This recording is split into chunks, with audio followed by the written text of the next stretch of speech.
It was an ordinary spring day at Armand and Associates, the insurance agency where Don worked. 5 years ago, he had left a large office where 60 hours was considered an easy week. His current job was much more laid back, but the agency had a good reputation, which provided enough clients for Don and his family to make a good living. It was a small office with 5 brokers and 10 employees. Don had been working there as a broker for almost 4 years now. He loved his job. In his first few years in insurance, Don had learned the industry and found that he knew how to talk to people.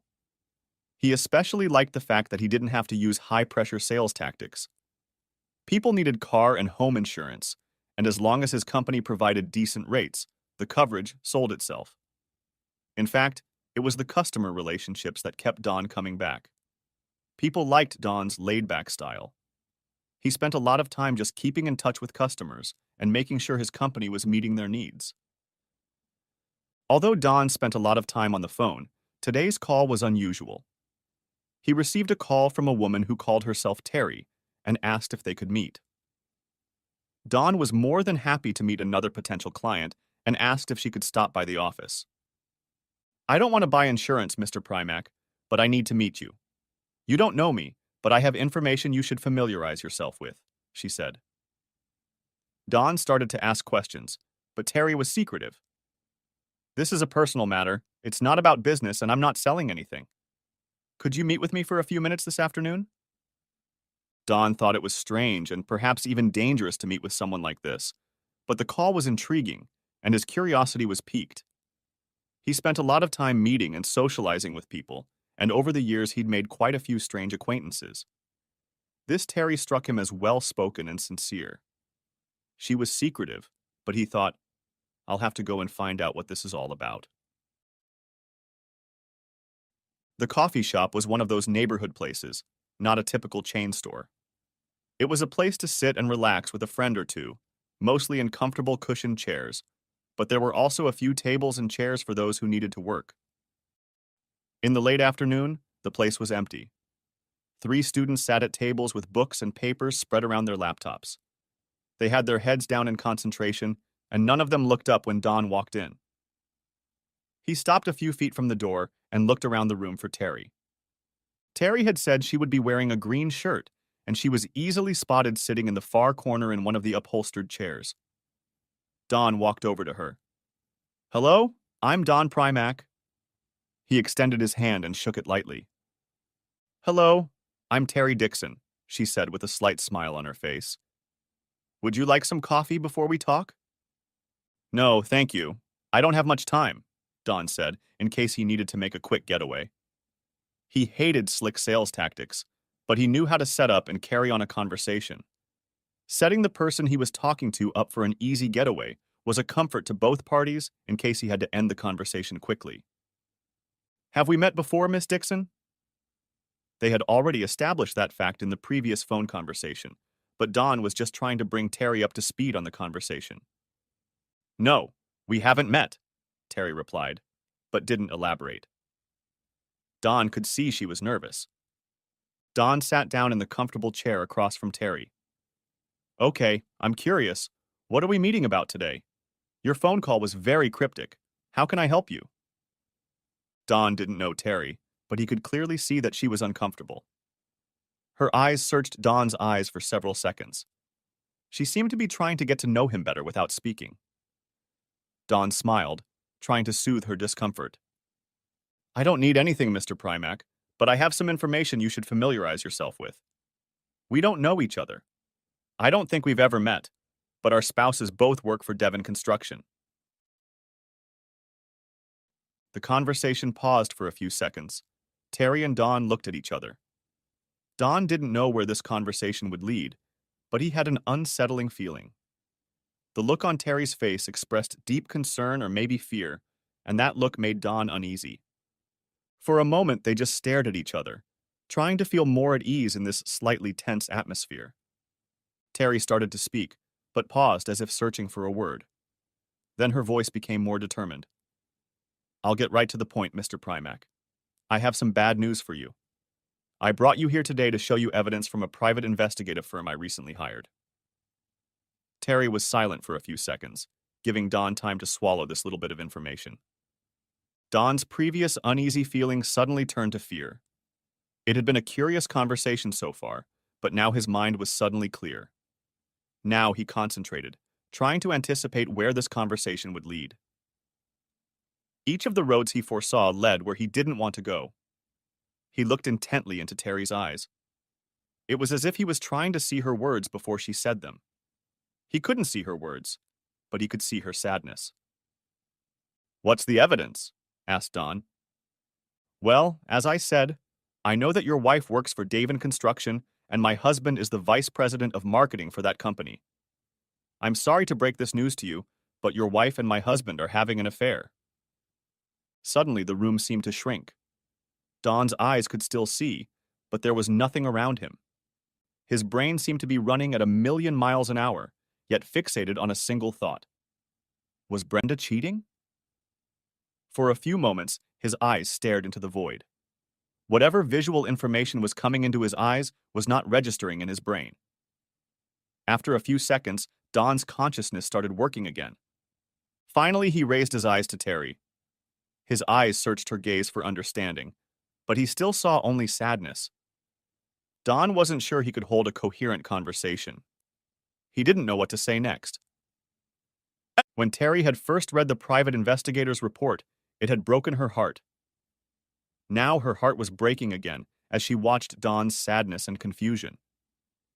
Terry sat like that for about a minute, giving Dawn time to comprehend what she had heard. "What do you mean by an affair?" asked Dawn. "What were they doing? For how long?" "The private investigator I hired believes the affair has been going on for about a year. They got the information from a couple of Devon construction employees who work with George and Brenda." Dawn realized that Terry knew his wife's name. That fact made a knot in his stomach. Apparently, they have lunch at least once a week. It didn't take the investigator long to determine they were going to a hotel near the office. Terry pulled an envelope from her purse and held it out across the table. "Here's everything," she said. "I don't have pictures of them together, but we've got audio. We also have phone calls, text messages, and email evidence. My private investigator has been very thorough." "Oh my God," was all Dawn could utter. It was all too real and happening too fast. He hadn't been sure earlier what this meeting with Terry was for, but he certainly hadn't expected this.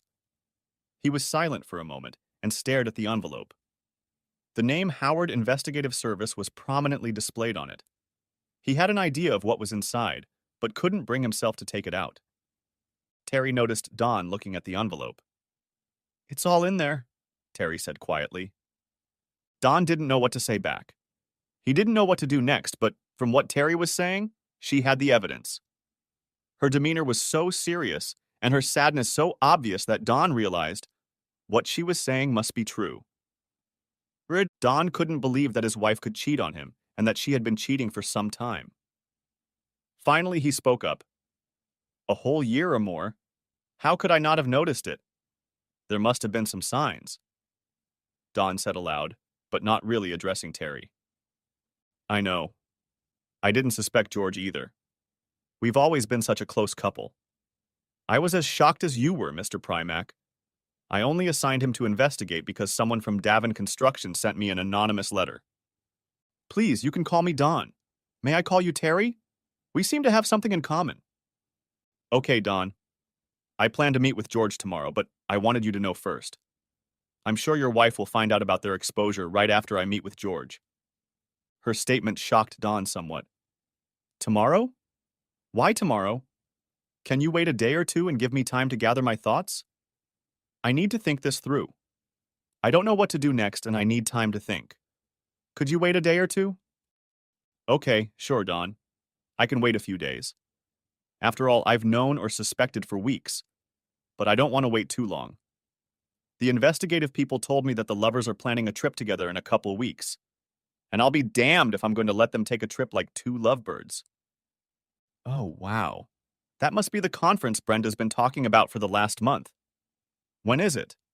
I don't know if there's going to be an actual conference, but the private investigators said they have a 4-day cruise for adults booked starting on the 14th of this month." Dawn was still in a state of shock. How the hell could she do this? We have two small children? Terry placed the envelope in front of Dawn. This is your copy, Dawn. I warn you, it's hard to read. It's like a stab to the heart when you realize that someone you love is so deceitful and destructive. I'm so sorry to bring you this news. I wrote my cell phone number on the envelope. Call me when you have time to think about it. Terry seems so calm, Dawn thought, but immediately realized that she had known everything for a long time. He had just learned this terrible news, but he already realized that if it was true, his marriage was over. Thank you, Terry. I'll call you soon. Give me some time to digest all of this. Since I'm asking you to hold off on talking to George, I'm not going to see Brenda until I tell you I'm going to do it. I just don't know what I'm going to do right now. I have some planning to do. Dawn, I'm so mad at George for ruining our lives. You're in shock right now, but trust me, your emotions are about to turn to anger. I don't know how you plan to handle this, but I will not stay married to a man who cheats on me. I'm so angry I want to make him pay. I would love to get back at that selfish, cheating bastard. I just can't figure out how to do it. I guess I'll just confront him and then divorce him. And he probably won't care. He and Brenda will probably ride off into the sunset, and you and I will be left in the dust. If you have any ideas on how to make them pay, please let me know. Maybe we can send emails to the people they work with? Maybe we can use a private investigator to get more information? I'm just not sure that would work. I'm still working with an investigative firm. Make them pay? Questioned Dawn, looking around the coffee shop. Yeah, maybe I can come up with something for Terry. I'll think about it. It's all so confusing. Right now, I just don't know. I'm sorry to bring you such bad news today, Dawn, Terry said, getting up from her chair. Call me if you need anything. I'll talk to you soon. Terry left the cafe, and Dawn sat for another minute watching the students do their work. What the hell am I supposed to do now? Thought Dawn. Dawn sat down and stared at the envelope. Looking at what was inside was the last thing he wanted to do, but he knew it was the necessary next step forward. His way forward lay through this envelope. He reached across the table and began pulling out the papers, chuckling humorlessly at the irony of the situation. Looks like I'm doing my homework like everyone else here, he thought. But I have a feeling that this homework will almost certainly change my life. His thoughts turned to the kids. It was going to shatter their world. It was then that he fully realized that if what Terry had said was true, if the envelope proved that Brenda was having an affair, divorce was inevitable. He simply couldn't stay with a cheating wife. They didn't have a perfect marriage, but it wasn't a bad one either. What's more, up until today, Dawn thought it was pretty darn good. But apparently Brenda wasn't okay with that, and she didn't respect him enough to talk to him or even leave him for a lover. He wondered what part he had played in Brenda's infidelity. Had he been inattentive to her other needs? Dawn left work early, and Brenda wasn't expecting him home until a couple hours later, so he sat quietly and read the report with all its sordid details.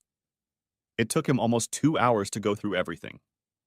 There was a lot of information, and all of it was so incredible.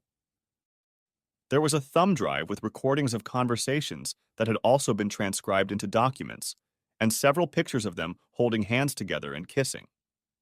There were also pictures of them going in and out of hotels. All of this made Dawn uncomfortable. He looked around for a restroom in case he needed to jump up and throw up. By the time he finished reading, everything was crystal clear. Brenda was not a loving, caring wife and mother. She was not a mother who cared about the welfare of her family. She was a selfish, lying, cheating whore, and had been for over a year. Not only was she seeing her lover at least once a week, but they were together on 2 business trips as well.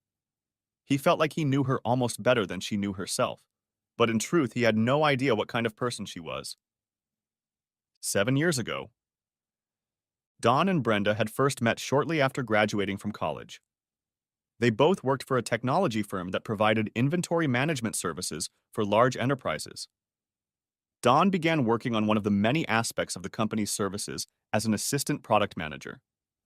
Brenda had been with the company for about a year and worked in accounting. They first met at the company's holiday party in late December. The company was throwing a party downtown and it was a formal event. Brenda, you look beautiful when you dress up, Natalie said. Natalie was one of the many friends Brenda had already made at Davin Construction. She and a group of 5 girls decided to go to the party together. Thanks, Nat. I like to play dress up sometimes. Well, you cleaned up well, Bren. That red dress really suits you. It fits your shape perfectly. The guys are going to be all over you tonight, Nat said with a wink. Brenda wasn't sure how many guys would be looking in her direction, but she didn't mind. She didn't usually try to attract guys. With light brown straight hair and brown eyes, Brenda thought her face was pretty enough, but she had always considered herself a little chubby and didn't have a figure that seemed to attract guys. At 5 foot 4 inches tall, she wasn't as tall as Natalie, and guys seemed to really like short girls. Plus, she didn't often take the time to do her hair and makeup like the others. Brenda preferred to focus on work and go out with friends on the weekends. She was very outgoing, but she wasn't flashy like many around her. When they went out to bars and clubs, it seemed like guys were always more interested in the other girls in her group. Several times when guys hit on Brenda's friends, she got into a relationship with one of them. And more than once, she ended up in bed with a guy. But at a holiday party, Brenda caught Dawn's eye. She seemed so unassuming, standing with the rest of her friends. In his opinion, she was the prettiest of them all, and he wanted to meet her. Brenda saw Dawn walking toward her group. He was one of many who approached them with an offer to dance. She assumed it wouldn't be long before he asked Natalie or Teresa to dance, but as he got closer, he looked directly at her. "Would you like to dance?" Dawn asked, looking Brenda straight in the eye. Brenda was pleasantly surprised and agreed. After the dance was over, Dawn asked her to stay on the dance floor for one more. Soon, they had been together for over an hour. "You are a beautiful woman, and I would like to get to know you better," Dawn told her. "Can I get your phone number and call you sometime?" Brenda smiled and nodded. They walked back to the table, and Dawn handed Brenda his cell phone. "Send a text to your phone, and then I'll have your number." Dawn then looked into Brenda's eyes, smiled, nodded, and left. "Score," Natalie said, looking at Brenda and winking. Next chapter. In the days that followed, Brenda thought about Dawn a lot. He had been so nice at the party and very attentive. He had her phone number, and now she wondered if he would call. "I'm not going to get my hopes up," she thought. Too many times in the past she'd waited for a guy to call and then he didn't. But on Monday night, Brenda was pleasantly surprised that Dawn had called and asked her out to a movie on Friday. The Friday movie date went great, and soon they were spending almost all of their free time together. Dawn quickly fell in love with her, and Brenda loved the attention. She wasn't used to a man giving her so much attention. He was smitten and wooed her with flowers and candy. When they were dating, he always tried to make every date special. Brenda loved to be pampered, and he won her over. Nerds get lucky sometimes, Dawn thought to himself. Brenda really liked to be pampered and told all of her friends about him. Brenda had a large circle of friends and was constantly posting on Facebook. "He's a romantic," Teresa wrote, and then added, "He's Brenda's keeper. You don't meet those types every day." After the lovely date, Brenda returned home and lay on her bed, still fully clothed. The date had gone wonderfully, and she was in a state of euphoria. It was a feeling she hadn't experienced since her first love in high school. "I found a man who thinks I'm special. I didn't realize men didn't do that anymore." Dawn held her hand as they walked and opened doors for her. He was constantly giving her unintentional signs of attention. A light kiss on the cheek and her heart sank. Brenda realized that she was quickly falling in love with him. She felt like she was being swept off her feet and enjoyed every minute of it. Falling in love is a wonderful feeling. Dawn and Brenda had been dating for about a month now and still spent most of their free time together. This Friday night was no exception, but Dawn had something special planned. "Where are we going tonight?" asked Brenda. "You'll see. It's a surprise," he said as they drove downtown. Brenda was intrigued. Finally, Dawn started circling and Brenda realized he was looking for parking. There are some spots over there, Brenda pointed out. A few minutes later, they were standing in front of the club. The sign said Blue October was performing there. Oh my goodness, Dawn. How do you know I'm a big fan of Blue October? Of course, I saw them among your favorites on your Facebook page, he said with a wide smile. Thanks, Dawn. I don't know how to thank you enough. Then she paused and adopted a serious expression. Yes, I do know how to thank you, but it will have to wait until later tonight. Brenda was smiling broadly now. Blue October had lived up to her expectations quite well, and they left the club after a wonderful evening. Later, they went to Brenda's house. Brenda wasn't shy, but with this guy wooing her, she was slower than usual. She didn't want to scare off a man who seemed to want a serious relationship. Still, when they got home, they got down to it. Next chapter.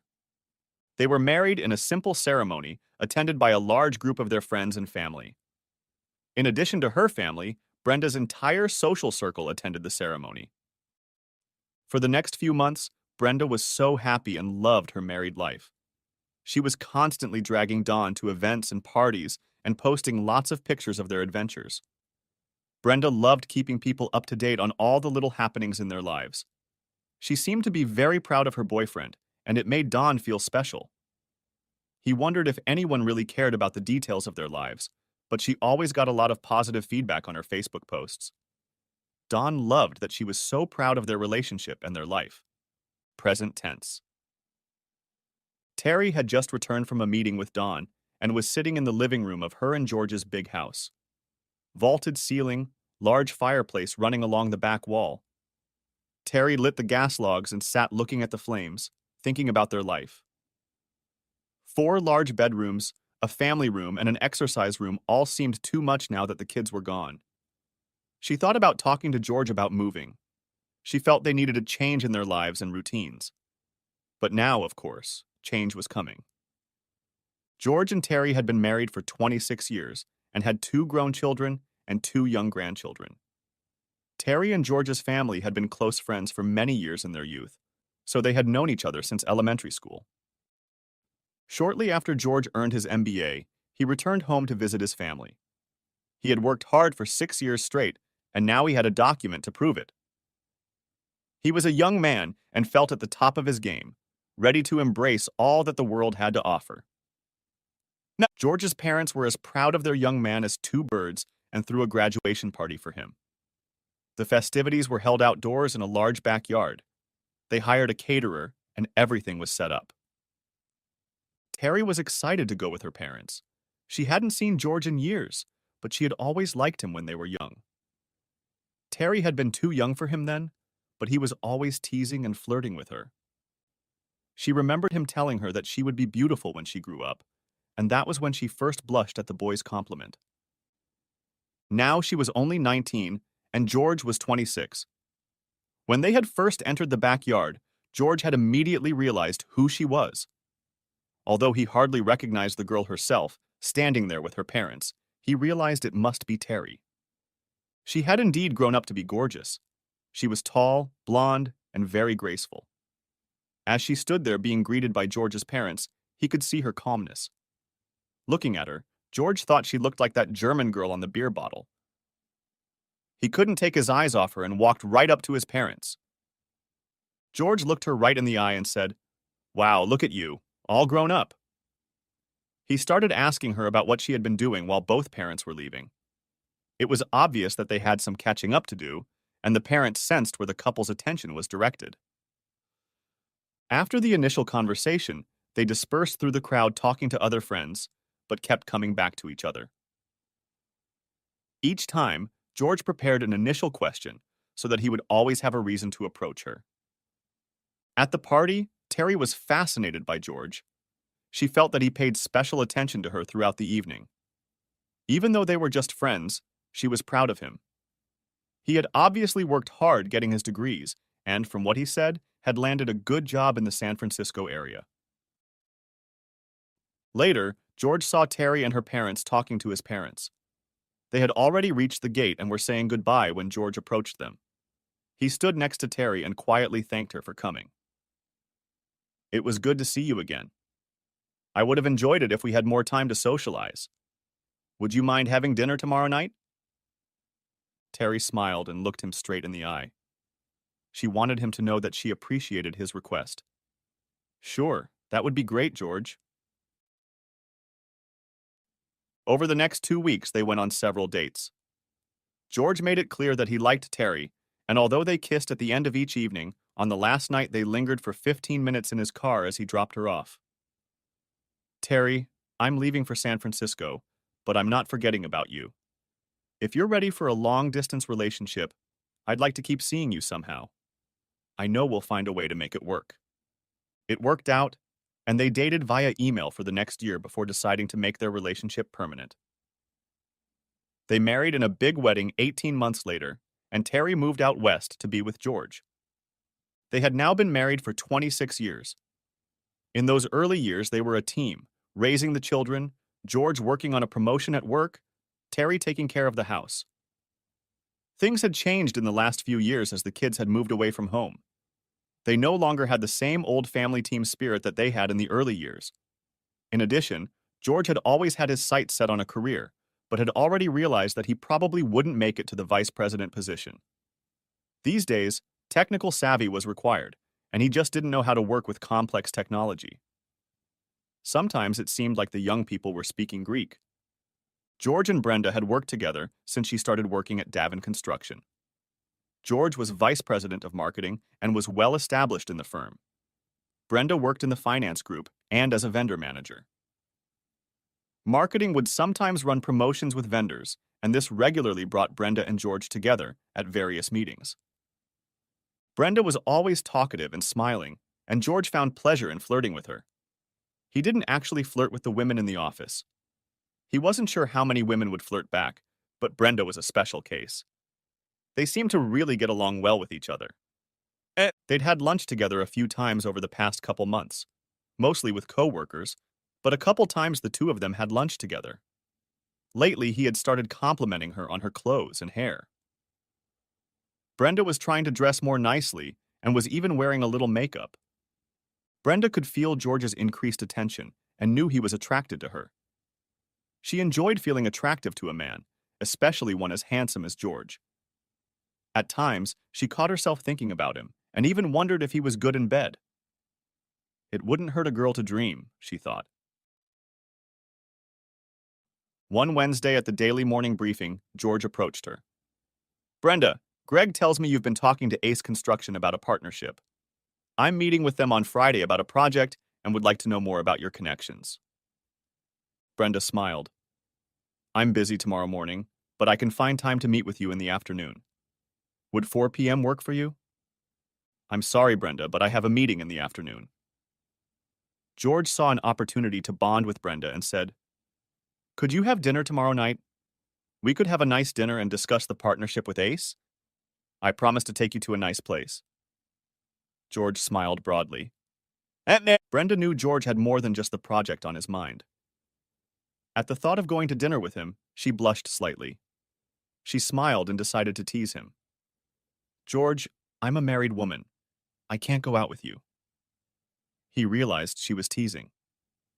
I promise to be a gentleman. At least during dinner, he said, and winked. Brenda knew she shouldn't flirt with a guy like that. After all, they were both married. But it was just dinner. What could it hurt? If you need to find out more about Ace, I guess dinner can't hurt, she tried to act nonchalant. As long as you take me somewhere nice, Brenda winked. Next chapter. The next morning, Brenda carefully selected her clothes and makeup. As dinner began, Brenda felt guilty. They were at one of the best restaurants in the area, and she was there with another man. With a man who liked her and had been flirting with her for months. It felt like cheating. But Brenda tried not to think about it. George was such a gentleman. He was so sophisticated and easy to talk to. She didn't plan to do anything but eat dinner. Soon she relaxed, and they began to enjoy their conversation. Brenda, you look beautiful tonight. Brenda blushed. Thank you, George. Yeah, man. Eventually, they began to touch each other with their hands, talking across the table. Brenda could feel her heart pounding. She could feel that she was wanted, just like she had been years ago with Dawn. Why does George want me? Thought Brenda. After all, he's good-looking and can get women much prettier than me. Brenda had always considered herself average in looks. She didn't like to wear makeup, and she had a few extra pounds. But as she sat at the table and he looked at her, she saw desire in his eyes. I'm not going to let this go any farther, Brenda thought. I love Dawn. Over the next few weeks, George went out of his way to talk to Brenda at work. She knew he was interested in her and enjoyed the secret excitement of her budding relationship with him. But Brenda wasn't sure if he would ask her out again. It had been about a month since their dinner, and he still hadn't mentioned that they were dating again. Finally, one day he stopped by her office. Brenda, could we talk again over dinner? Brenda couldn't help herself. She was ecstatic. He really wanted her, and she felt as giddy as a schoolgirl. Of course, George, I'd be delighted to dine with you again. At the second dinner, George again told her what a beautiful woman she was and held her hand. They talked about their likes and dislikes and found that they had much in common. They had a wonderful dinner, and George kept reaching across the table and holding her hand. As they were walking to their cars, George stopped Brenda and pulled her to him. They looked into each other's eyes, and Brenda realized what was about to happen. George opened the door of his Mercedes and placed Brenda in the front seat. Brenda felt a thrill as George walked around the car and got into the driver's seat. He told her he could get a room at a hotel on the next street over.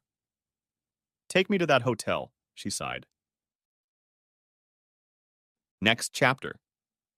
Thus began their affair. For over a year now, they had been having fun. At times, it seemed like a grand adventure to Brenda. Having another man in her life and planning their meetings was exciting. George seemed to be constantly working to bring them together. At the Monday morning department-wide meeting, George and Brenda sat across from each other at the conference table. While Bill from logistics was talking, Brenda glanced at George. George touched his nose. It was his sign that he was thinking about her. After the meeting, George stopped her in the hallway in front of the conference room. When the crowd dispersed, George told her that he was planning another trip for them together. They used to go to the same business meetings and then add a couple days for themselves. This time, he told her, it will be just for them. They're going on an adult cruise. Brenda nearly choked with excitement. Wow, George, a cruise! That sounds so decadent. Are you sure we can handle it? Don't worry. I have a great plan and we'll have a wonderful time. Brenda loved Dawn and adored the two children, but she knew that an affair could lead to serious trouble, so she promised herself to be careful. Things were so confusing that Brenda felt like she was living in a spy novel. She would travel to meet with clients, and George would fly into the same city, and they would have fun on their own time in different cities. Dawn and Terry suspected nothing until one night Terry smelled a woman's perfume on George. After that, she made sure to hug him whenever he came home. It wasn't long before Terry smelled the same perfume on him about once a week. Terry still felt that there must be some other explanation for this. She couldn't imagine George being a cheater. But lately, George had changed. The sincerity of his attentions seemed to have been replaced by the fact that he was simply fulfilling his duties.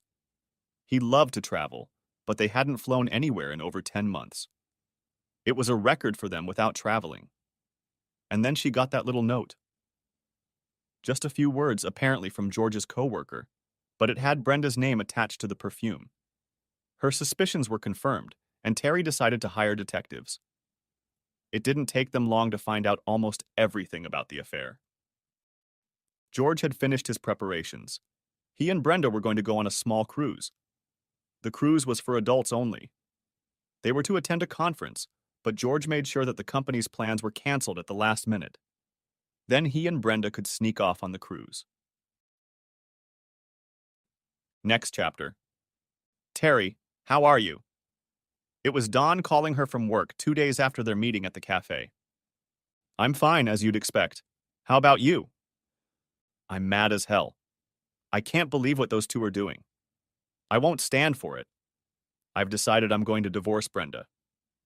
Yeah, I understand. I'm planning on divorcing George too. Why don't we talk to them tonight? No, Terry. I have a plan to get back at them. It looks like it's going to end in divorce for both of us, but I have an idea of how we can get a little revenge. Are you ready to get a little revenge on George? Absolutely, Don. It would be nice not to be just a patsy in this mess. What's your plan? Don and Terry met again over a cup of coffee, and he told her the plan. Yes, we're going to let them have an adult cruise, but it's not going to be like they planned. For the next 2 weeks, Terry and Don worked out the details of the plan. The fateful day came, and George and Brenda left for their conference in Miami. That morning, Brenda was about to walk out the door as Don stopped her. Brenda, I have loved you for 10 years. I love our life and our two beautiful children. I give you my whole self in this marriage, and I believe you do the same. Brenda thought Don sounded a little strange talking, but she was distracted. She was worried about missing her flight. Of course I do, Don. I love you with all my heart. Don just stared into her eyes. The words he spoke didn't even seem to reach Brenda. He saw what a lying, cheating whore she had become. She cared little for their marriage, her family, and himself. What a selfish bitch, Don thought, but decided to give her another chance. Brenda, maybe you should skip this conference and stay home with the kids and me. Since they aren't expecting you at work, we could take the kids to Amusement World and make it a family outing. How about that idea, Brenda? Just me and the kids? Don, it's too late to back out now. I have to learn our new accounting system, Brenda lied. My boss will be furious if I don't go. Don looked at her with regret. He knew it was just another of her many lies. Lies like she'd been telling all last year. Screw her, he thought, and looked directly at her. Have a wonderful time, Brenda. Next chapter. George and Brenda were on their cruise ship waiting for it to depart. Brenda called Don. I'm here at the hotel for a conference. It's going to be busy days, but I'll try to call you in the evenings. I love you, Don. It was a short call, and Don realized they couldn't wait to get to their cabin as soon as possible. George and Brenda didn't realize that they were already being watched and photographed by two private investigators. Within a couple hours, they were already sending pictures to Don and Terry from the ship. Soon, Don began receiving pictures of his wife cheating on him with George at the pool. Don put the plan into action. He called Terry and told her it was time to temporarily disconnect George's cell phone. They both had joint calling plans, and the phone companies were more than willing to suspend service to George and Brenda's phones. So, let's start the game, said Don aloud. He logged into Brenda's Facebook account. Logging in was easy. Brenda used the same password for most of her personal accounts. Don posted pictures of the lovers by the pool. He muted the nudity, but it was obvious that she wasn't wearing a top. Along with the photos, Don posted the following Facebook post. I loved Don. He was a good husband and father, but I decided to have a lover. I don't care if Don divorces me. As you can see, my new boyfriend is a real man, and we are going on a cruise this week. What do you think? Isn't he handsome? And he's a vice president of the company I work for, so I'm moving up above the old Don. In fact, I think I've forgotten about him already. I'll try to post more pictures tomorrow. End of Facebook post. Don was counting down the time. 3, 2, 1, and then hit the send button. It was fun to watch all the responses over the next few hours. What the hell? What? Friends were writing on Brenda's page, saying she was out of her mind and asking how she could do that to Don. Everyone was telling her she was crazy and asking how she could publish that shit. Most of the replies to the post had just one word: disconnected from friends. It worked out just as he'd planned. Don didn't know how long it would be before someone found a way to contact Brenda, but with her phone disconnected, it wasn't going to be easy. A few hours later, Don's phone rang. It was Brenda's sister, Carla. Carla had always liked Don. Hi, how are you, Carla? No, I haven't heard from Brenda since last night. She's at a conference in Florida. No, I haven't heard anything unusual. Everything's fine. Should I be worried? Okay, I'll tell her you called. Yes, I expect her to call tonight. Okay, bye. And Carla said she would call Brenda and then call Dawn back. Dawn texted Terry and told her that he had made Brenda's first Facebook post. Go check it out, he suggested. Here's the link to her page. At that, Dawn disconnected the phone and went to bed. Waking up the next morning, Dawn got the kids ready for school and turned on his phone. Carla left a message saying she couldn't reach Brenda and asking if he had heard from her. Brenda also left a message from an unknown number. She said that for some reason her phone was dead, so she had borrowed a coworker's phone and would try to contact him tomorrow night when her conference activities were over.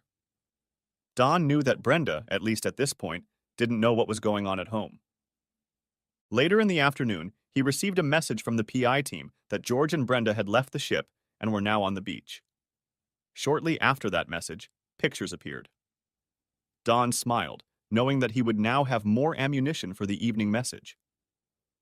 As soon as Dawn got home from work, he received more pictures of them lying on the beach. And that's when the private investigator hit a gold mine.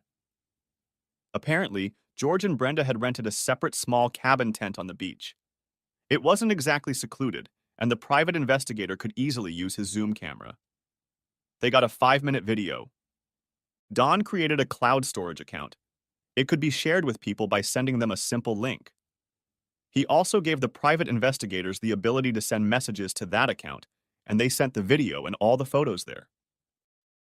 Dawn watched the video that the private investigators posted to the cloud account. Now I have everything I need. Anger boiled in Dawn's brain. I'm going to burn your cheating ass to the ground, and I'll do it in front of all your friends and family. Dawn checked Brenda's Facebook again and was surprised at how many responses had come in since last night.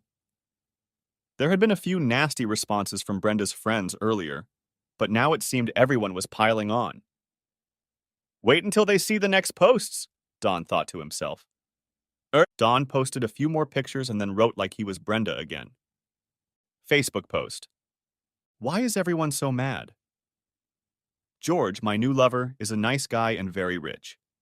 To show you what kind of lover George is, I'm going to post all the pictures and the new video we shot to my cloud account. I think it turned out pretty good. Take a look and let me know what you think. Oh, by the way, I haven't told Dawn about all of this yet, so please, Mom. To see my photos and videos, just go to... Then the cloud account web address was added. End of Facebook post. Okay, Dawn thought to himself. This should put an end to all illusions about Brenda as a loving wife and partner. Now everyone will know she's a cheating wife who doesn't care about her husband or her family. Now I have a lot to do, Dawn thought. He made an appointment with a divorce attorney for the next day. He went to the bank, withdrew half the money, and put it in a separate account. In the evening, he canceled all the credit cards. An hour later, Carla was already on the phone with Dawn. Oh my God, Dawn, Brenda's lost her mind. I assume you've already seen her Facebook posts? Yes, Carla. I saw them this morning. Why didn't you tell me what was going on last night? I wasn't sure what was really going on. I couldn't believe Brenda made that post. Dawn, have you seen her latest posts? Dawn wanted to confess everything to Carla, but he needed a little more time. No, Carla. I've decided I don't want to see anything more from that whore sister of yours. I'm sorry. I'm taking out my anger on you. It's just that she stabbed me in the back, and I'm done with her. Dawn, she posted more pictures and a link. She even posted a video. Is she out of her mind? How could she do this to you? Everyone is calling me because they can't reach her. Dawn, I have to ask you this. Is she getting back at you? She caught you cheating and this is her revenge? No way, Carla. I swear to God I have never, not once, cheated on her. I don't know why she wants to be a whore, but apparently she does and she wants everyone to know it. Have you been able to get in touch with her? What does she say? No, Dawn. Her phone is still going to voicemail. I tried calling the cruise line. They said Brenda Primack is not registered on board. Do you know this George's last name, Dawn? Obviously, she must be registered under his name. No, Carla, I don't, and I don't care either. I don't care if she never comes back. If you do talk to her, tell her I have to tell the kids what's going on. I'll spare them the details and just tell them we're splitting up. I can't risk them finding out from someone else, and apparently everyone knows. Okay, Don, I'm sorry about everything. Even if she was cheating, why would she let the whole damn world know? Don, you're a good guy. You don't deserve this. I don't know why Brenda's acting like a whore. Don's phone rang again, and it was Terry. My God, Don, you really destroyed them with those pictures, and I can't believe they videotaped them. It was really hard to watch. Everyone at Devon Construction knows about those ads. Brenda's social circle was full of people from work, and the whole company is buzzing about their cruise adventure. About 10 of our friends have already called me expressing their concern and support. Terry, we have everything we need, so I think it's a good idea to get their phones back on. It won't be long before they know the concert is over. Then they can try to come back, or maybe they'll just stay on the cruise. I don't care. Don, do you really think we did the right thing? After all, their affair has gone public. I think George might even lose his job. I doubt they'll fire Brenda, but all her friends now know about her affair. Hell yeah, we did the right thing. They're liars and cheats, and they disrespected us all last year. They deserved it. Their friends and family now know them for who they are. All we did was expose what they were doing. We didn't force them to have affairs. Call me cold Terry, but I'd give them more if I could figure out how to burn them even more. I'll divorce that bitch so fast it'll make her head swim. To hell with her. To hell with them. Don, I've loved George for so long. It's just hard to realize it's over. Terry, I would understand if Brenda came to me and told me she wanted to move on with her life or wanted a divorce to find another man. It would be hurtful, but she would respect me and I would respect her wishes. But the way they go on with their lives. They went on a cruise together for goodness sake. It's like they're rubbing our noses in it. They were out there having fun on some sandy beach while I watched the kids and went to work.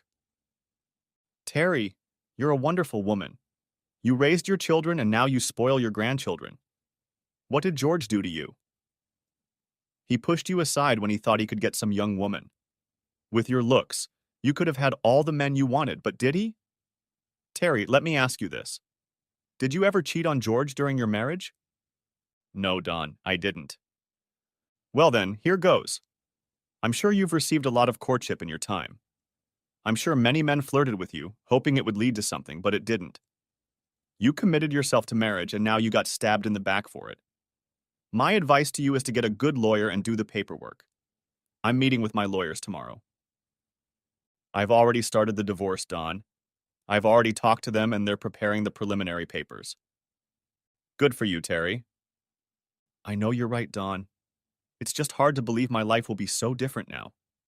But I guess the other one will be better. Better because the life I lived was an illusion. The reality is that George doesn't really love me and is having fun with other women. You're right, Don. Screw George. To hell with both of them. I hope they rot in hell. Okay, Don. I'll call the phone company and tell them to put George's number back on. I'll also call the private investigators firm and let them know their work is done. That night, after putting the kids to bed, Don watched SportsCenter and finished his second helping of deliciously sweet rum and coke. The phone rang. It was Brenda calling. Don sent the receiver to voicemail. For the next 2 hours, Brenda tried to call Don about every 15 minutes. Apparently, she was leaving voicemails as well, because Don could see the number of them growing.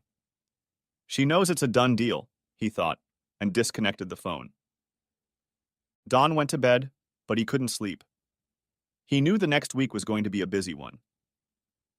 In the morning, he was going to tell the kids that he and Mom were having problems and would no longer be living together. It was going to be one of the hardest conversations of his life. He knew they would be confused, and he made sure to prepare himself for their many questions. And Terry was right. This massive change in his life was not going to be easy. Don hoped that he would be able to get joint custody of the children. Sharing time with them would be the hardest part. He knew it wouldn't be easy for Brenda either. She might be a cheater, but she was a good mother to the kids.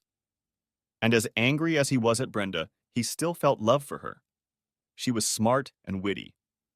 They always knew what each of them was thinking and always enjoyed each other's company. he realized that it was possible to hate and love a person at the same time. What a screwed up situation, he thought. Don just wished her cheating had never happened. He knew Brenda craved attention, and that probably made her easy prey for someone like George. He knew she needed help to some extent, but he never thought of her as selfish. God, my opinion of Brenda has changed in the last few weeks. She really is selfish. She actively takes advantage of everything I have to give and then does whatever she wants. She doesn't care about me or my feelings, Don thought to himself. I'm just helping her raise the kids, helping around the house. Looking back, Don couldn't understand why he hadn't noticed this before. Had he really been blinded by love for 10 years? How could he have been so stupid? I'll never let it happen again, Don thought. I believed she was the person I would grow old with. What a pipe dream. I was an idiot. Next chapter. Brenda's phone lay on the counter in their cabin on charge and hadn't made a sound for the past 3 days. Now, shortly after the cruise headed back to the States, the phone started making different noises. She picked it up and realized it was working again. What the hell? I seem to have 23 messages. Both Brenda and George realized this was not good news. What's going on, Brenda? Why do you have so many messages? Oh God, I hope nothing happened to the kids. Brenda began to panic.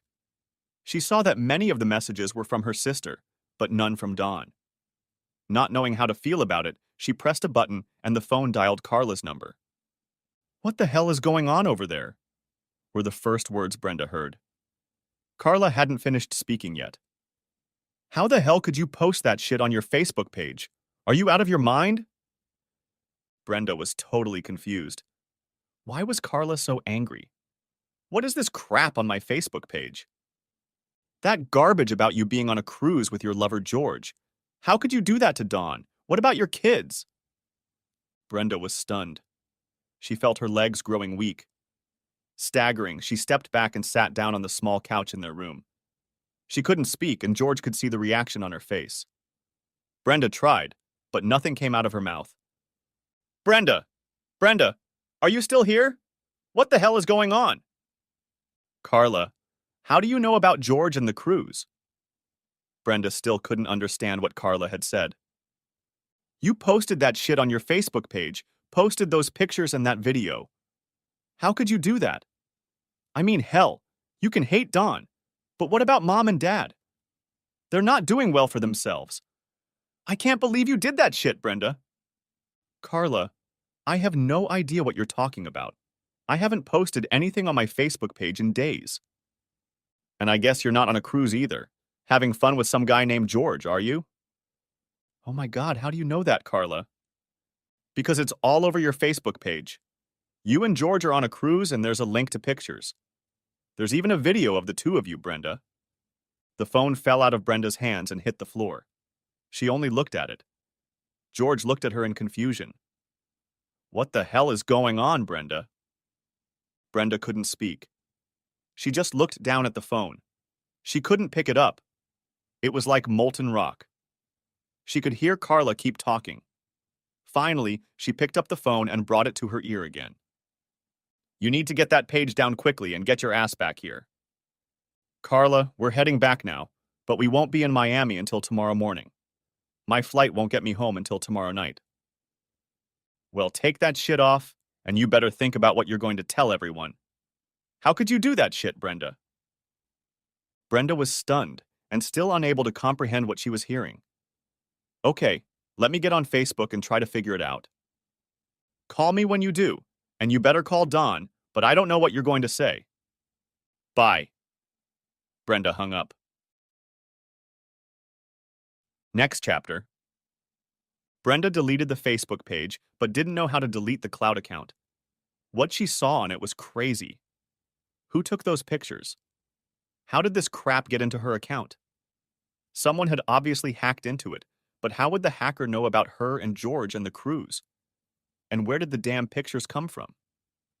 This hacker also supplied the posts with outrageous comments and was clearly trying to make her look like some kind of slut. I actually do look like a slut, Brenda thought to herself, and it makes me look so cruel and disrespectful to Dawn and our marriage. She looked at her friends. They were less than 75. More than half of her former friends had removed themselves from her friends.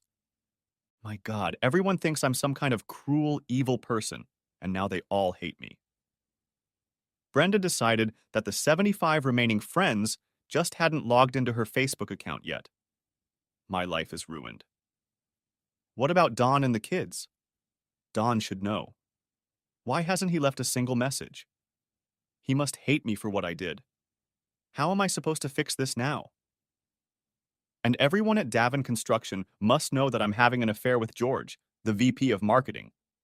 God, their lives were ruined. George looked devastated. He put the pieces together. Someone was watching us, Brenda. Don must have known what we were up to and hired an investigative service. He's the hacker who posted those pictures on your account. No, George, that can't be. He would have to truly hate me to destroy me in front of all my friends and family. He's not that cruel. Brenda, think about it. How else would those pictures have gotten on your pages? And he knew about me. I've been mentioned in messages as the vice president of marketing. He knows a lot of your friends work with us, and he knew the rumors would reach Terry. I'm afraid we're both totally screwed. Brenda sat in stunned silence. Don must have found out, and in his anger tried to destroy me. And he did pretty well at it, she thought. Both she and George were probably out of work, and all her friends knew she'd cheated on her husband. And what about her children? She hoped they wouldn't be too affected by this. Now they're stuck on this damn ship, waiting for it to slowly make its way back to the States. The cruise had suddenly turned into a hellish nightmare. This is going to be the longest 24 hours of my life, they both thought. They both felt like they were on a ship sailing toward their mutual doom. And they sat in the room most of the evening without speaking, and only went out to the buffet for dinner. George, how could Don do that? Well, you were on a cruise and having fun with some other guy, George said dejectedly. I hope by some miracle Terry didn't find out about it.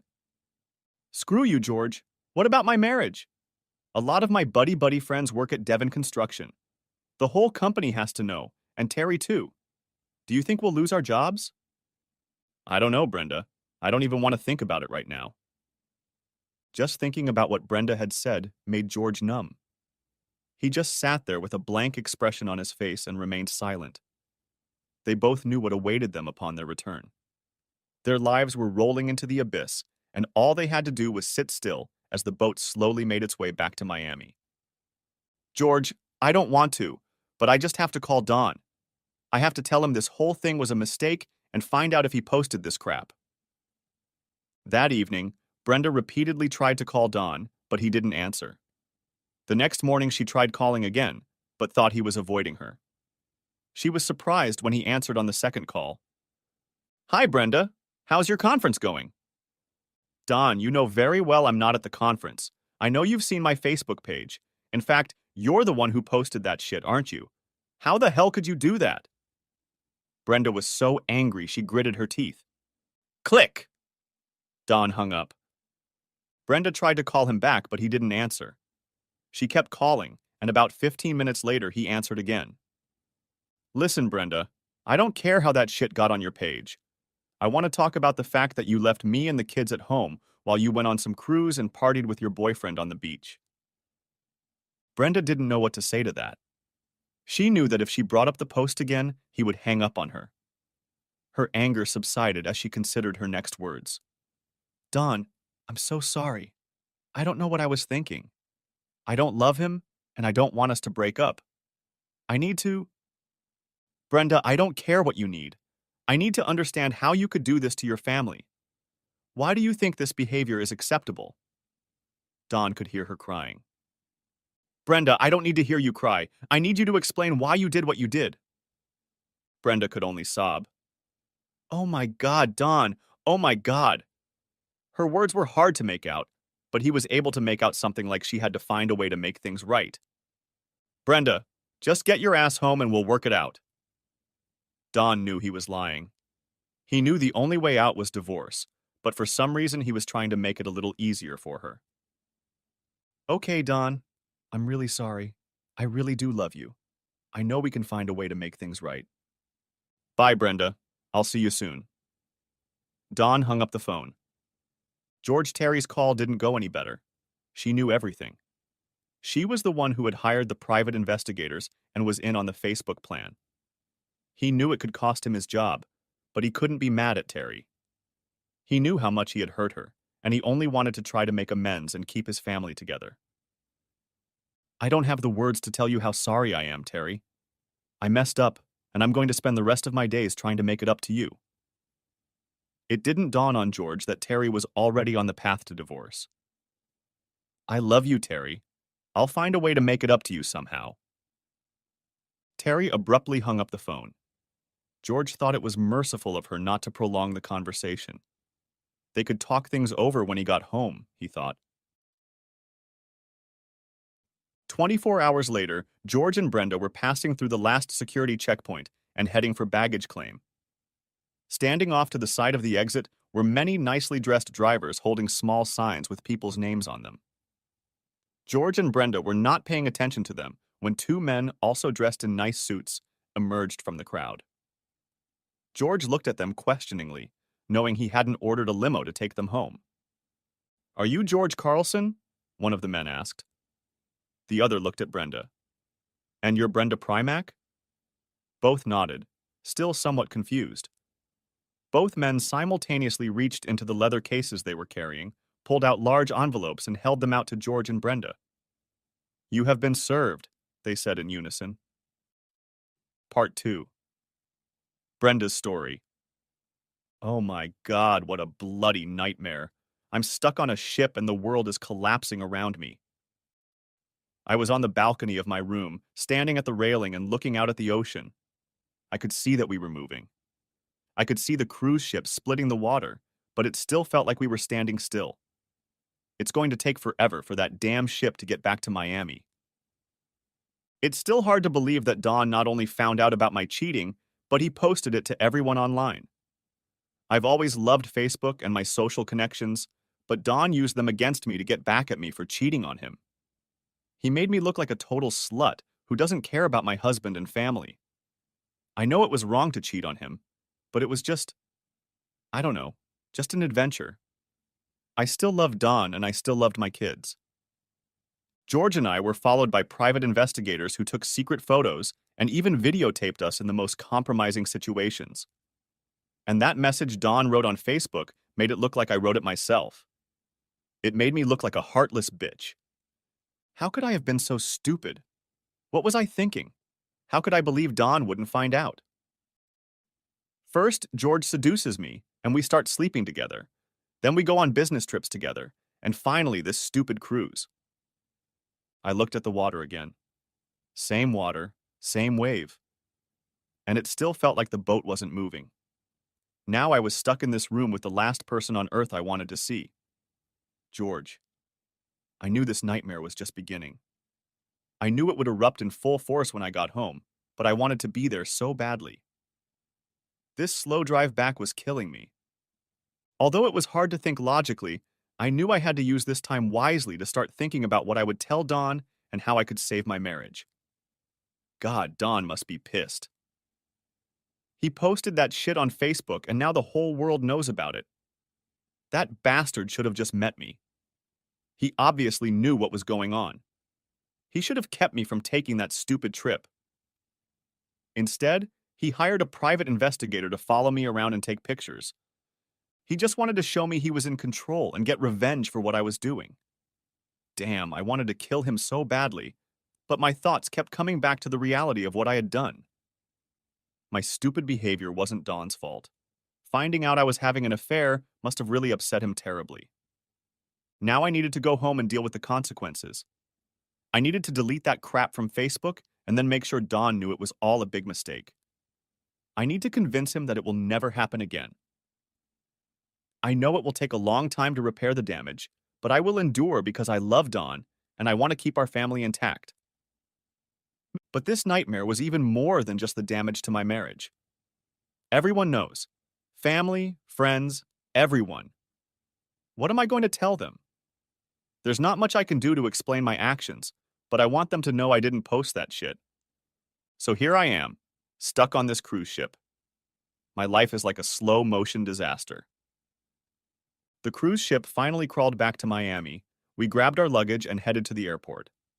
I tried calling Don again, but the call went straight to voicemail. What time does the flight arrive, George? We had barely spoken in the last couple hours, both of us immersed in our own thoughts and just doing what we had to do to get home. I don't think either of us wanted to talk about the sense of dread that had engulfed our worlds. I wanted so badly to be home, but the closer we were, the more I feared what was about to happen. Do you think, George, your marriage will survive this? Yes, I think so. This is the only time I've ever cheated on Terry. When he said the word cheated, I realized how awful it sounded. I used to think of my actions as just a bit of fun, maybe even call it an affair. But cheating? Yes, I was a cheater. I had cheated, and there was no turning back. I'm not sure my marriage will survive. I think Don will give me a chance, but he's not the kind of guy who goes easy on everything. Hell, he's still mad at his older brother for hitting on his girlfriend in high school. We have to hope for the best, Brenda. I know I'll do everything in my power to keep Terry. So, it's over between us then? No. George quickly turned his head and looked me in the eye with a shocked expression. Then he saw that I wasn't kidding, and relief appeared on his face. We both tried to laugh it off, but neither of us were in a playful mood, so our conversation fell apart again. I woke up with a jolt as our plane landed. I don't usually sleep on airplanes, but the anxiety of the last 36 hours had exhausted me to the max. When George and I got up and retrieved our luggage from the baggage claim, we just stared at each other. It seemed we had come to a reckoning and there was nothing more to talk about. Brenda, I hope the next few days go well for you, or at least as well as can be expected. Just try to let Don know that you still love him, and maybe you can make things right. That's what I'm going to do with Terry. This is the first time for both of us, so hopefully our spouses can forgive us. I looked into George's eyes. I didn't know what to say. My vision blurred and then tears ran down both cheeks. I just don't know how I can look him in the eye. He knows what we did, and I hurt such a good man. It still pisses me off that he had to put us on display, but maybe I'd do the exact same thing if I had the chance. He probably did exactly what I would have done under the same circumstances. We can't blame them for our indiscretion. My advice to you is don't even mention the Facebook entries. You can't blame him for anything. Just try to rebuild your marriage. The plane emptied, and we walked down the aisle and out of the plane. When we left the lounge and headed down the escalator to baggage claim, all these guys offering transportation for business people were holding up their signs.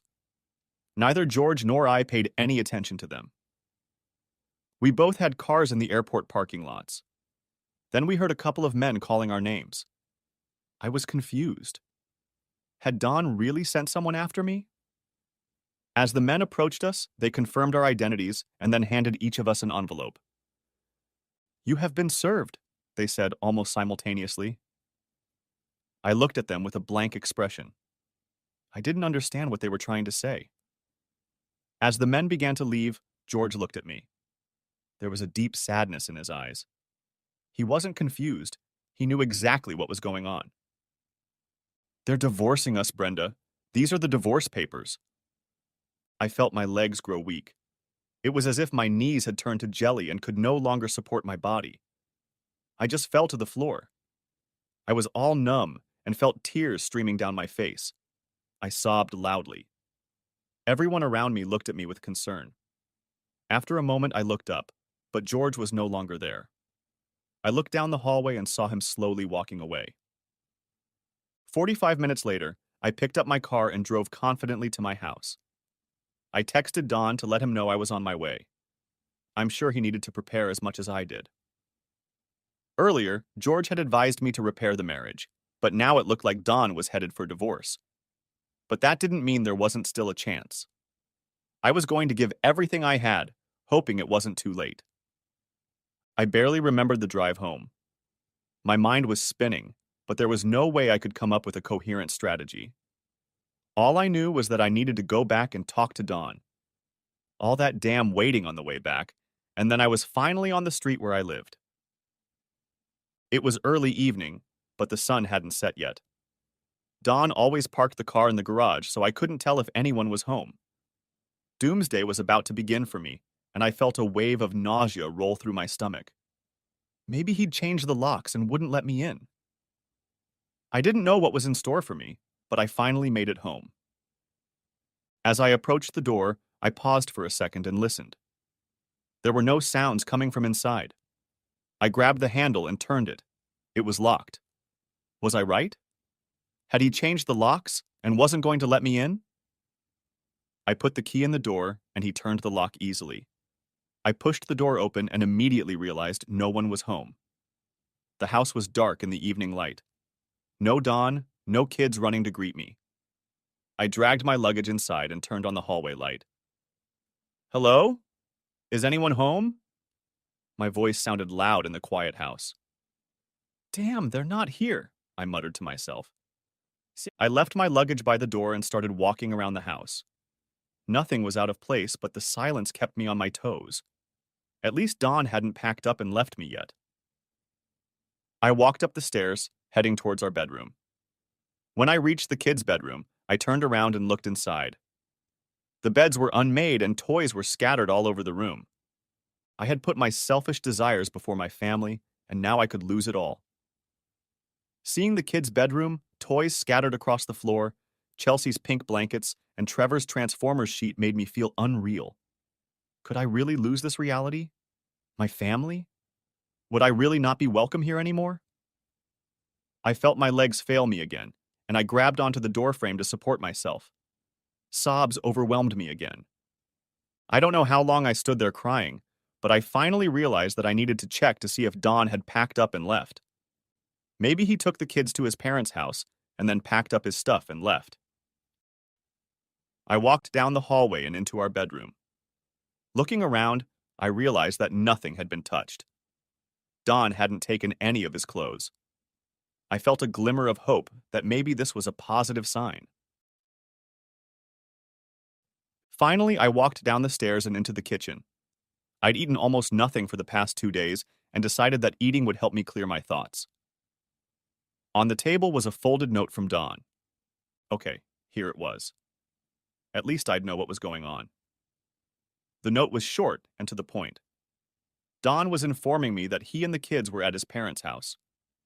Tomorrow is Sunday, and he said he'd stop by in the morning so we could talk, and then I could see the kids in the afternoon. Oh my God. I had to wait even longer. Why is Dawn doing this to me? It seemed like this punishment was going on indefinitely, although deep down I knew it was probably just beginning. I knew our conversation would be brutal, but I was determined to endure it and let him know that I still loved him. I had never stopped loving Dawn, but somehow I had found myself caught up in George's advances. I knew I needed to delete this crap from Facebook, so I went to our home office and logged into my account. Looking at what Dawn had written, and in a way that made it look like I had written it, I was beyond mad. I knew I had hurt him, but damn it, he had just destroyed me with his postings. It made me look like a total uncaring slut. I deleted the post and decided I needed to post an explanation. Facebook post. I just wanted everyone to know that I didn't make the posts you've seen recently. My account was hacked. Yes, I did a horrible thing. I had an affair with a man and I'm not proud of it, but I certainly didn't post the evidence in public. I'm sorry you had to witness that. End of Facebook post. I logged off the computer and walked up the stairs to my bedroom. I didn't even have the energy to lift my luggage. I collapsed on my bed, still in my clothes, and started crying again until I finally, somehow, fell asleep. The next morning I woke up in my clothes, but I had managed to get under the covers overnight. The clock showed only 7 in the morning, but I didn't know what time Dawn was coming in, so I crawled out of bed. It was only then that I realized I was still wearing yesterday's clothes. I undressed and went to the bathroom. Everything around me felt strange. Being in my house alone. Showering in an empty house on a Sunday morning. The wistful feeling of having messed up my life returned, but now I wasn't crying. I was more in shock that Dawn was coming soon, and I had no idea what I would say, and more importantly, what he would say. Would he consider not divorcing me? I realized that I still hadn't looked at the papers I had been handed. What were his terms? I should have at least familiarized myself with them before he showed up. That thought gave me purpose for the morning. After taking a shower, I went down to the kitchen and made coffee and toast. Butter and strawberry jelly on toast was always my favorite, and after failing last night, I almost gulped down the food. I pulled out the newspapers and started going over what might become of my life. I'm no lawyer, and there was a lot of legal nonsense in the papers, but it looked like he wanted 50/50th joint custody of the kids. We'd split the proceeds of the house. Damn, this is what 9 years of marriage has come to. I felt like I was reading a death certificate. I knew I had to find a way to somehow slow down Don's attack. I might have to get a lawyer to review these documents. I started to go back to them to examine them in more detail when suddenly I heard Don walk through the front door. I pushed myself away from the table and rushed into the living room. Don, you're here! I couldn't think of anything else to say. We just stared at each other as I moved toward him and opened my arms. I wanted to hug him. I had never needed a hug from anyone in my life. He looked at me expressionlessly and said nothing. As I moved closer to him, he reached out and pointed his palm at me. He pushed me away, and the hug was not meant to happen. I stopped 3 feet in front of him and, looking him straight in the eyes, began to cry. Don, I'm so sorry about what happened. His facial expression I couldn't understand. He looked angry, but even more he was confused. What did he expect me to say? Did he really think I still didn't want him? Oh God, I felt terribly sorry for this man, and I had messed up his world. I felt like the scum of the earth. I had ruined a good man's life, and now he was standing here not knowing how to deal with his cheating wife. I stood there looking at the man who had embarrassed me in front of my family and friends, but I couldn't have any negative feelings for him. I was the one who had messed this up, and I needed to find a way to make it right. Don, say something. Call me by my name. Tell me how I screwed up. But please, just talk to me. Brenda, how could you just throw our marriage away? I thought you loved me. He stopped talking and just looked me in the eyes. There was genuine confusion read on his face. He was asking a question and expecting real answers, but I had no idea how to answer them. I'm sorry, Don. What about me? He asked. I thought you loved me, and it never occurred to me that you would have fun with me. I mean, never. I thought we had something beautiful. I froze in place and then mouthed, I don't know, Dawn. I wish I could give you answers, but somehow I just let him seduce me, and things got out of control.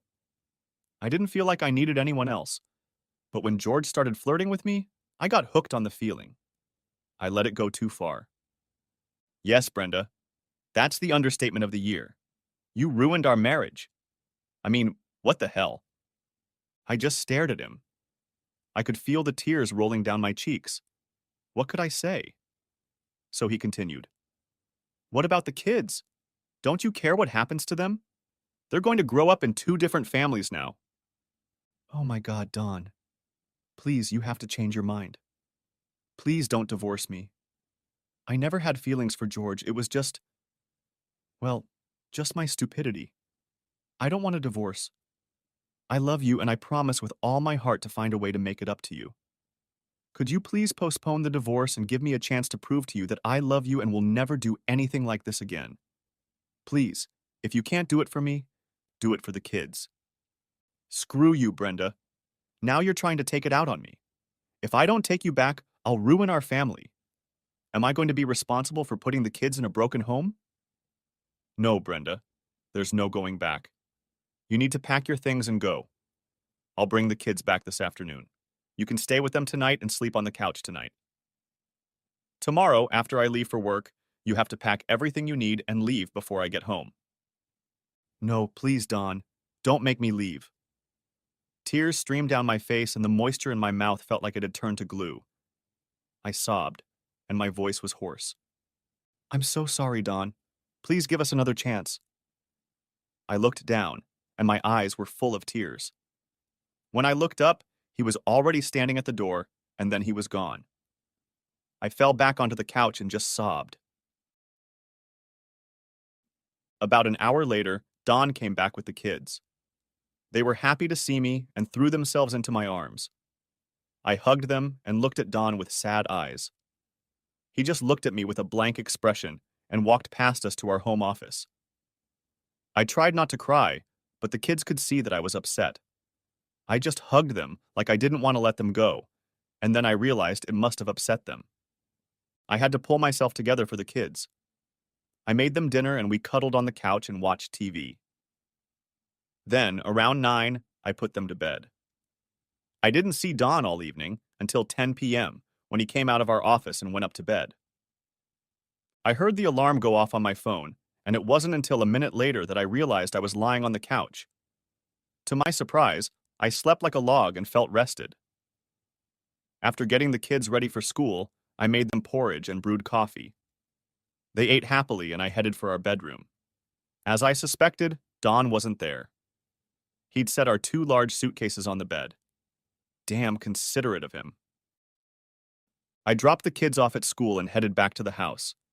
Maybe I wouldn't pack up and leave. After all, it's my house too. But I realized I needed to leave Don his space and his control. I would let him lead. I would continue to let him know that I still loved him and that we needed to raise the kids together. I knew he still loved me despite all the pain I had caused. We just needed time, and I was sure his heart would soften. I called my sister. She was still single and living alone. Brenda, what's going on? Are you back in town? Yes, I got back yesterday. Don didn't waste any time, Carla. He filed me into the damn airport. I still think we can work things out, but he's very, very angry. He wants me out of the house. Can I stay with you for a while? Sure, I guess. Her answer was somewhat hesitant, and I wondered if my sister despised me for what I had done. I didn't think she really hated me, but maybe she didn't like me at the moment? Thanks, Carla. I'll come over after work, assuming I still have a job, of course. I was surprised when I walked through the door at work. I don't know what I expected, but it was fine, except for the stares and outright molestation I was getting from many of the coworkers. The day went by productively enough. I had a bunch of emails to deal with and needed to reconnect with a few associates who had left messages. During lunch, I wanted to avoid everyone, so I went to a fast food place and ate alone. All day at work, I waited for my phone to ring and to be called into my boss's office, but the call never came. I saw him in the middle of the day during a meeting. After it was over, he looked at me and asked if I had regained my energy after being absent the previous week, and then mentioned that we had a lot of work to do at the end of the week to prepare for an important partnership proposal that was close to being finalized. What the heck? They weren't going to fire me? It's like they weren't even going to talk to me. I know everyone here knew about what had happened between George and me, and there was no point in them not at least reprimanding me. I found out later that week when I finally got to talk to George. He told me that they had made an agreement. We weren't going to be fired. He was forfeiting his annual bonus and going on a 1-year probationary period. They weren't going to do anything to me because they were afraid I'd sue them. I guess they just wanted it to be over as soon as possible. George also told me that he and Terry were trying to work things out. Since this was the first time he had cheated, she was going to give him a second chance. Terry put off the divorce while they went to counseling. Good for you, George. I wish Don was in the same forgiving mood. He won't even talk to me. Don gave me his lawyer's number and hardly spoke to me after our first conversation. A couple days after I got back, I moved a bunch of my stuff over to my sister's place. I was hoping that by giving Don some space and letting him know that I wasn't trying to control the situation, he would soften up and start talking to me. One week, I took my kids out to dinner. We went to one of those McDonald's that has a playground, and they enjoyed sliding down the slides and climbing on the net. As I sat there watching them, the sadness of the situation overwhelmed my mind, and I felt myself starting to cry. God, I had to hold myself together for the sake of my children. When we got back to the house later, we walked to the door, and I stood in the foyer kissing and hugging them. I could see that they were confused. They figured I had come back to stay in the house. I brushed Chelsea's hair and tried to explain.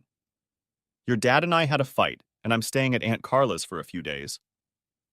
I looked up and saw Dawn standing in the living room. I love you guys, and I hope to be back by next week. Chelsea and Trevor looked at me. They saw my sadness, and I saw it in their eyes too. Be good for your dad, and I'll see you guys soon. Now get up and get ready for bed. They looked at their father and headed up the stairs. Brenda, you mustn't give them false hope. You're not coming back here next week. Dawn, I know I screwed up big time. I know you're hurt and angry, but please don't throw it all away because of that. I made a mistake, but I promise it won't happen again. I wanted to hold myself together, but I could feel my eyes watering. I promise. Don interrupted me. He was walking toward the door. Brenda, you've been having an ongoing affair for a year. You disrespected me and obviously didn't give a damn about our marriage. Your actions have told me everything I need to know. He opened the door, indicating that it was time for me to leave. I told myself again that I had to give him time and space and left without a word. I knew I needed to talk to my parents, so I convinced Carla to accompany me on my trip to see them. She talked to them and arranged for us to go to their house for dinner on Friday. Mom and Dad always trusted me. I had always been balanced, even as a teenager. When I told them what had happened, I could see the disappointment in their eyes. I think they expected me to tell them something horrible about Don, like that he had mistreated me or neglected me, but I had nothing to say about it. By the time I finished my story, I was crying and trying to hold it together. Usually my parents did their best to ease my grief, but this night they just looked at me like they were confused. I understood their reaction. How could they comfort me? What could they say? Brenda, it's okay. It's going to be okay. No, they couldn't say any of those things. Finally, Mom came over to me and just hugged me. We love you, Brenda. We just hope Don can find a way to forgive you. The next week, I found and visited a lawyer. I needed a lawyer if only for Don to believe that I was serious about the situation. After our attorneys talked, Don was very cooperative when it came to the kids. I was going to pick up the kids on weekends and Wednesday evenings. On those Wednesdays, I could be in the house with them. He would leave and come back after they went to bed. We settled in, but Don still didn't talk to me more often than he should have. On my Wednesday visits, I started preparing large meals for the kids that they could eat for several days in a row. This helped me feel like part of the family again, and I began to enjoy those evenings. I walked into the house on Wednesday a few weeks after they started. Don usually only said hello and lingered for a minute to make sure everything was ready. Brenda, we appreciate you cooking such great meals for us. I was pleased that he was talking to me again. Of course, Don. Any requests? What would you like me to cook for you next week? I'd be happy to cook anything you want. I smiled. I could see that Don was suddenly uncomfortable. Whatever the kids want, that's what will happen. In the weeks that followed, I felt that giving Don space was paying off. I knew he liked leftovers on Wednesdays, so I started doing laundry. Folding his clothes and putting them away in his drawer, I felt even more connected. One night I wrote a note telling him that I loved doing all of these things for him and the kids. I put the note in the drawer on top of his laundry where I knew he would find it. I had hoped he would thank me when I picked up the kids on Saturday, but he never once mentioned it. Still, I knew he had softened a little. Now we would sometimes talk about the kids and other things when he came back late Wednesday night.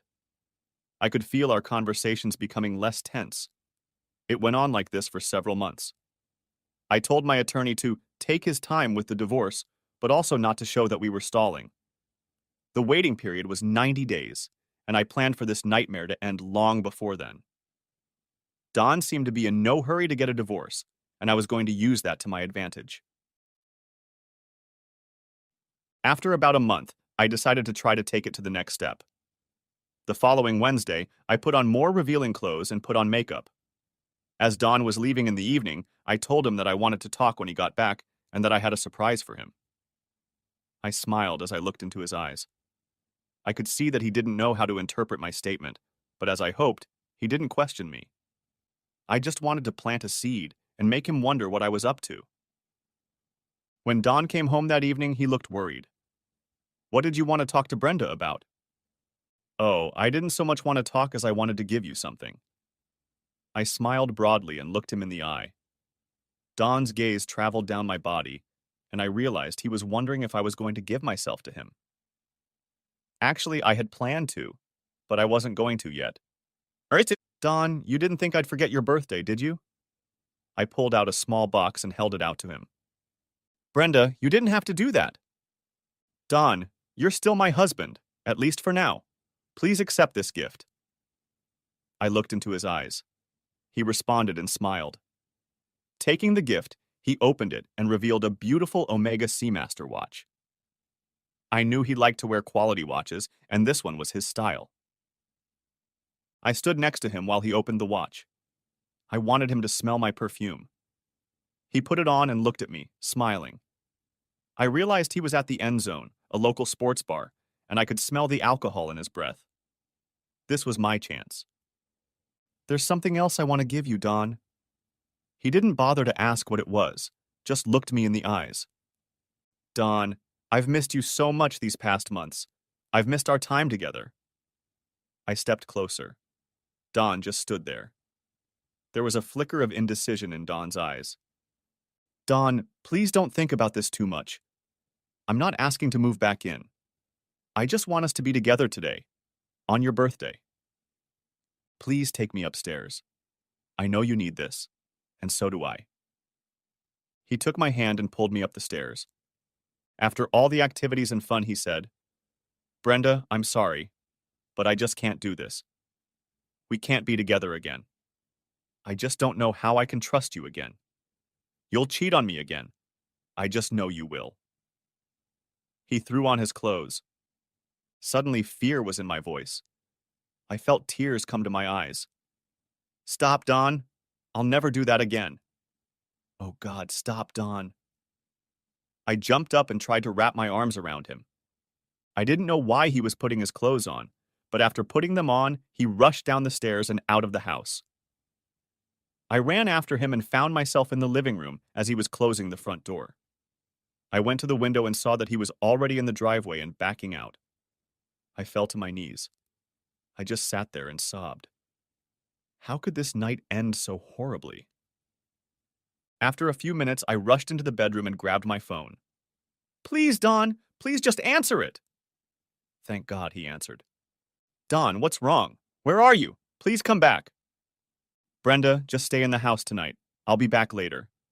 I just needed time to think. I'm sorry, I panicked, but I'll come back later. Can you do that?" "Sure, but please come back soon. You scared me." "Okay, I'll be back in a little while. I just need some time to think about it. I love you, Dawn." Next chapter. I was awake for at least a couple hours before I dozed off.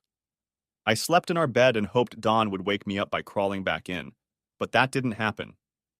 The next morning I got up early and expected him to at least sleep on the couch, but he never came back. I made coffee and grabbed my phone to call him when I heard him come back through the door. I headed into the living room, and when he saw me, he stopped and stared at me. He looked like he hadn't slept a wink. "Oh my God, Dawn, where have you been?" "I went to the park and slept in the car. I'm sorry I lost my temper last night. Everything that was going on in my head just overwhelmed me." "It's my fault, Dawn. I seduced you with my birthday gift idea and took it too far. I hope I didn't ruin the progress we were making. Why don't you grab a cup of coffee and take a shower? Then we can talk." When Dawn stepped out of the shower, I realized he didn't have anything nice to say. "Brenda, I just can't do this. I can't keep thinking about you over and over again. After you cheated on me, I was sure it was over between us. And for the last couple months, I felt lost. Your absence from my life has been like a huge hole. I knew Don was really worried, but I hoped this conversation would end for the best. But it wasn't meant to be. Don told me that he thought that if we got back together, even though we were going to make it work, it would be very difficult for both of us. He said it would take years and would probably end badly. I put down my coffee and started to cry. I didn't know where to go from here. Don started crying too. We both just stood there crying. Finally, Don walked over and took my car keys from the counter and held them out to me. He put his arm around me and slowly led me to the door. Neither of us said a word. It was like we were both in shock. We knew what this walk meant. It meant that our marriage, our time together, was truly over. I walked out the door and turned to see Don standing on the porch. We both just stared at each other as he slowly closed the door. I was stunned as I got in my car and drove away. What am I supposed to do now? About a year later, Facebook post. Facebook friends and family. Not too long ago, I had a wonderful life. I had a loving husband, wonderful children, and a beautiful home. I had a good job and many loyal friends. Today, almost all of that is gone. My children are healthy, thank God, but I don't see them every day like I used to. My husband, Don, a loving, caring man, divorced me, and although my parents, siblings, and true friends have not abandoned me, our relationship is strained. All of this is my fault. I made a stupid, selfish mistake. I disrespected myself and especially my husband by having an affair with another man. I cheated on my husband. I became a cheater. I wanted to write and tell everyone I have hurt and disappointed that I am truly sorry. This experience has humbled me from my former self-sufficiency, my arrogance, and I apologize. I also write this as a warning to those who, like me, underestimate the consequences of their behavior. Your poor choices can and almost certainly will damage your life and the lives of those you love. I'm sorry about Chelsea. I'm sorry about Trevor. I'm sorry, Don. Contrary to the way I behaved, I have always loved you all. End of Facebook post. The next day, I got up, opened my laptop, and logged onto Facebook. There were several responses to my previous evening's post. They were mostly positive and understanding. It warmed my heart that people could be so forgiving. I may have fewer Facebook friends now, but the ones that are left are understanding and non-judgmental. And then I saw this. It was from Don. Greetings. It was a friend request from Don. I knew we would never be together as a couple, but at least we were friends. The end. Thanks for watching. I hope you enjoyed it. So subscribe to my channel and watch the next video.